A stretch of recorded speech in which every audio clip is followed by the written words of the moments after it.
అప్పుల బాధలు వెంటాడుతున్నాయా? అయితే 6 JVR వారి జాతిరత్నాలు ధరించండి. హాయ్ హలో నమస్తే, వెల్కమ్ టు మనం టీవీ. నేను మీ సాయి. ప్రస్తుతం మనతో పాటు political analyst doctor Bharat Reddy గారు మనతో పాటు ఉన్నారు. సార్తో మాట్లాడదాం.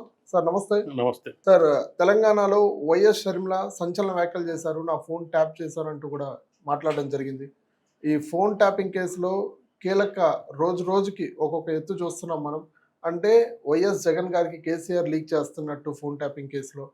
అంటే ఇది మొత్తం ఎలా చూడొచ్చు సార్? ఇదంతా చేపించేది ఎవరు? ఈ ఫోన్ ట్యాపింగ్ నిజంగానే చేస్తారా ఏంటి, ఎలా చూడొచ్చు సార్? టెలిఫోన్ ట్యాపింగ్ సంబంధించి గత 6 నెలల క్రితం ఎప్పుడైతే బయటికి రావడం జరిగిందో, ట్యాప్ జరిగిందని, అప్పటి నుంచి కూడా తెలంగాణ రాజకీయాల్లో పెను మార్పులు సంభవించాయి. ఒక్కొక్కరిగా బయటికి రావడం జరిగింది. పోలీసు అధికారులతో పాటు చాలామంది అధికారంలో ఉన్న గతంలో అధికారంలో ఉన్న వ్యక్తులు, ముఖ్యంగా వ్యవస్థలో ఉన్న వ్యక్తులు, ఆఫీసర్లది ముఖ్యంగా బయటికి రావడం జరిగింది. అందులో చివరికి ఇదంతా చేయించింది ప్రభాకర్ రావు అనే దాని మీద అక్కడికి చివరికి ఆగిపోవడం జరిగింది. ప్రభాకర్ రావు ఎవరు చెప్తే చేస్తారు అనేది అక్కడితో ఆగిపోయింది. అయితే ఆ ప్రభాకర్ రావు అనే వ్యక్తి ఇంతకాలం యుఎస్లో ఉండడం వల్ల ఆ కేసు కొంతవరకు మందగించింది, ఆగిపోయింది. ఎప్పుడైతే ప్రభాకర్ రావు తిరిగి హైదరాబాద్కు రావడం జరిగిందో అప్పటి నుంచి కేసు పురోగతి మళ్ళీ తిరిగి ప్రారంభమైంది. ఈ క్రమంలో అతన్ని విచారిస్తున్న నేపథ్యంలో చాలా కీలక అంశాలు బయటికి వస్తున్నాయి. అయితే ఇప్పటివరకు పూర్తి ఆధారాలు బయటికి ప్రవేశపెట్టినప్పటికీ సిట్ బృందం ఇప్పుడున్న దాని ప్రకారం ఒక్కొక్కటిగా బయటకు వస్తున్న నేపథ్యంలో చాలామంది ఫోన్లు ట్యాప్ అయ్యాయి. చాలామంది రాజకీయ నాయకులతో పాటు సినిమా వాళ్ళే, మిగతా వాళ్ళే చాలా ట్యాప్ అయ్యాయని చెప్తున్న సందర్భంలో కొత్తగా ఇప్పుడు షర్మిల ఒక బాంబు పేల్చడం జరిగింది. వైఎస్ షర్మిల నా ఫోన్ కూడా ట్యాప్ అయింది, ట్యాప్ అయిన వాయిస్ రికార్డు నేనే విన్నాను, స్వయంగా నా పిల్లల మీద బిడ్డల మీద ప్రమాణం చేసి చెప్తున్నానని చెప్పి అది చెప్పడం జరిగింది.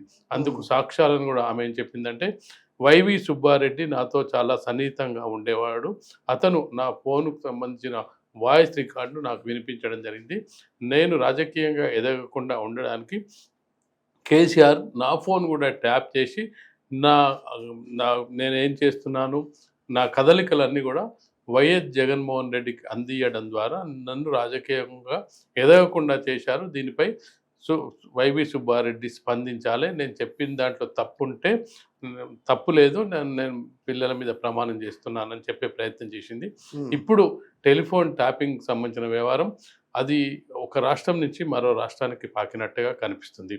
వైఎస్ షర్మిల తన ఫోన్ ట్యాప్ అయిందని చెప్పడం ద్వారా ఇంకా ఎంతమంది, గతంలో మనం చూసుకున్నట్టే ఆంధ్రప్రదేశ్ రాష్ట్రంలో ఇప్పటికీ మద్యం స్కామ్ సంబంధించి ఒక్కొక్కరి పేర్లు బయటకు వస్తున్న నేపథ్యంలో ఇక్కడ తెలంగాణలో టెలిఫోన్ దీనికి సంబంధించి ట్యాప్కి సంబంధించిన అంశాన్ని ఇది రోజు రోజుకు మరికొంతమంది వ్యక్తులు, అందులో ముఖ్యంగా ప్రభుత్వం అధికారంలో ఉన్న వ్యక్తులపైకే, గతంలో అధికారంలో ఉన్న వ్యక్తులపైకి వేలెత్తి చూపుతున్న సందర్భాన్ని మనం చూడొచ్చు.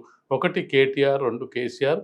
ఇటీవల హరీష్ రావు పేరు కూడా బయటికి వస్తున్న నేపథ్యం. హరీష్ రావు కూడా టెలిఫోన్ ట్యాపింగ్లో కీలకంగా వ్యవహరించారు. కేటీఆర్, కేసీఆర్తో పాటు రాజకీయ నాయకుల కదలికల్ని, ప్రతిపక్షాల కదలికల్ని, సినిమా వాళ్ళ కదలికల్ని, ఈవెన్ దో వాళ్ళ సొంత పార్టీ వాళ్ళ కదలికల్ని కూడా వాళ్ళు పసిగట్టి వాళ్ళు ఏం చేయబోతున్నారు, ఏం చేయాలనే దాని మీద వాళ్ళు కక్ష సాధింపు చర్యలకు పూనుకున్నారు అనేది కూడా ఫోన్ ట్యాపింగ్ సంబంధించిన వారు. యాక్చువల్గా అయితే ఫోన్ ట్యాపింగ్ సంబంధించి చాలా టెలిగ్రాఫ్ యాక్ట్ కింద చాలా కఠినమైన శిక్షలు ఉన్నాయి. ఇప్పటి వరకు టెలిగ్రాఫ్ యాక్ట్ను ఏ రాష్ట్ర ప్రభుత్వం కానీ ఎక్కడ కూడా ప్రవేశపెట్టలేదు, దాన్ని కేసు నమోదు చేయలేదు. కానీ మొదటిసారిగా టెలిగ్రాఫ్ యాక్ట్ని గతంలో పనిచేసిన టీఆర్ఎస్ ప్రభుత్వంలోని వ్యక్తులపైన కానీ, అధికారులపైన కానీ, రాజకీయ నాయకులపై కానీ మొదటిసారి టెలిగ్రాఫ్ యాక్ట్ను నమోదు చేసే అవకాశాలు అయితే కనిపిస్తున్నాయి. అందుకు అనుగుణంగా సిట్ బృందం అందుకు అనుగుణంగా ఆధారాలను సేకరించే పనిలో ఉంది. ఇప్పుడు మనం కొత్తగా చూసుకున్నట్లయితే వైఎస్ షర్మిలకు సంబంధించి ఇప్పుడు చేసిన ఆరోపణలో నిగ్గు తేల్చాలి, దీన్ని సిబిఐ విచారణ జరిపించాలని కూడా చెప్తున్న నేపథ్యంలో కేసు మరిన్ని మలుపులు తిరిగే అవకాశం అయితే కనిపిస్తుంది. సార్, చూసుకుంటే వైఎస్ షర్మిల గారేమో వైఎస్ జగన్ చేపిస్తున్నారని చెప్పి ఆరోపణలు చేస్తున్నారు. నిన్న జగన్ గారు ప్రెస్ మీట్ పెట్టడంతో ఒక రిపోర్టర్ అడిగారు ఏంటి వైఎస్ షర్మిల గారిది ఫోన్ ట్యాపింగ్ చేపిస్తున్నారంటే, ఎవరయ్యా చేపిస్తున్నారు, నాకేం సంబంధం, ఆ రాష్ట్రంలో జరిగేది నా దగ్గర వచ్చి అడిగితే నేనెలా సమాధానం చెప్తాను, పోయి ఆవిడనే అడగండి అంటారు. ఆవిడేమో ఈయన్ని అడగమంటారు, ఈయనేమో ఆవిడని అడగమంటారు. ఏంటి సార్ అంటే నిజంగానే ఈయన చేపిస్తున్నాడా ఏంటి ఎట్లా? ఆమె ఆరోపణ ఏంటంటే నాకు సంబంధించిన అంశాలని కేసీఆర్ జగన్మోహన్ రెడ్డి ఇద్దరు ఒక్కటే. నా కదలికల్ని ట్యాప్ చేసి కేసీఆర్ జగన్మోహన్ రెడ్డికి అందించారు. నన్ను రాజకీయంగా ఎదగకుండా చేయడానికి ఇది ఒక కుట్రపూరితమైన రాజకీయం. ఇద్దరు కూడా ఒకేలాంటి వ్యక్తులు, దుర్మార్గంగా వ్యవహరించారు అని చెప్పి ఆమె చెప్పడం జరిగింది. అందుకు నిన్న ప్రెస్ మీట్ సందర్భంగా జగన్మోహన్ రెడ్డిని కూడా ఈ విధంగా ప్రశ్నించడం జరిగింది.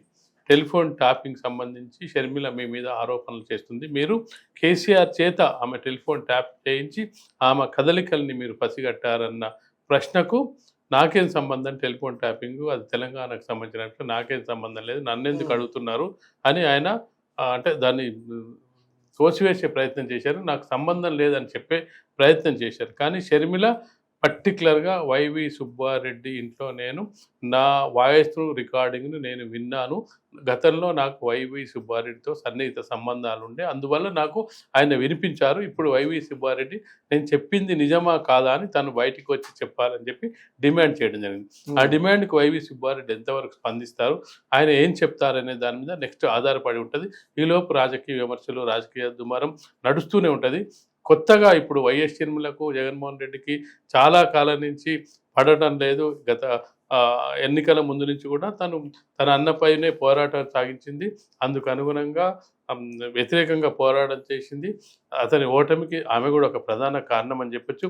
ఈ కారణాలు ఇట్లా ఆమె ఇప్పుడు ఒక జాతీయ పార్టీకి ఆంధ్రప్రదేశ్లో పార్టీ అధ్యక్షురాలుగా కూడా కొనసాగుతున్న సమయంలో ఈ ఆరోపణల్ని ఇక్కడ గవర్నమెంట్ తెలంగాణ గవర్నమెంట్ ఉంది కాబట్టి ఖచ్చితంగా ఆమె ఆరోపణల్ని టేకప్ చేసే అవకాశం ఉంది. ఆమె కూడా కాంగ్రెస్ పార్టీకి సంబంధించిన వ్యక్తి, కాంగ్రెస్ పార్టీ పిసిసి అధ్యక్షురాలు ఆంధ్రప్రదేశ్ కాబట్టి ఆమె ఏదైతే ఇవి చెప్పిందో, ఈ ఆరోపణలు చేసిందో ఆరోపణల్ని తెలంగాణ ప్రభుత్వం కన్సిడర్ చేసే అవకాశం ఉంది. ఎందుకంటే ఇక్కడ తెలంగాణలో కాంగ్రెస్ ప్రభుత్వం ఉంది కాబట్టి కన్సిడర్ చేసే అవకాశం ఉంది.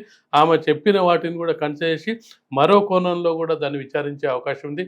జగన్మోహన్ రెడ్డికి అసలు కేసీఆర్ ఎంతమంది, ఈ రాష్ట్ర ప్రభుత్వం ఎంతమంది టెలిఫోన్ ట్యాపింగ్ చేయించారు, మరి షర్మిలనే కాకుండా మరికొంత మంది మీద కూడా జగన్మోహన్ రెడ్డి ట్యాపింగ్ చేయించాడా అనే కోణంలో కూడా దర్యాప్తు చేసే అవకాశం ఉంది.